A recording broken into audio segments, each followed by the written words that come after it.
We all know what an exponent is, like when there's a small number written on the top right side of a number.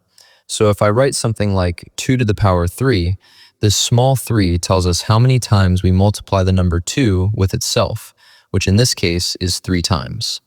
Basically, exponent means repeated multiplication.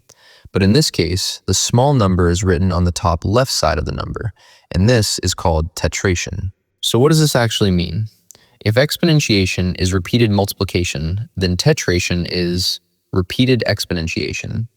Instead of multiplying the number again and again, we raise the number to the power of itself again and again. For example, here we have 2 with a tetration of 3. This means 2 to the power of 2 to the power of 2. So first, 2 to the power of 2 becomes 4, and then 2 to the power of 4 becomes 16. Now you understand what tetration is. I have another question for you. What happens in this case? Here, this number has both tetration and an exponent. So what do we do first? In this case, we always start with the exponent. So here, 2 to the power of 2 becomes 4. Now we apply tetration, which means this turns into 4 to the power of 4 to the power of 4, and then solve it. Try solving this yourself and comment the answer.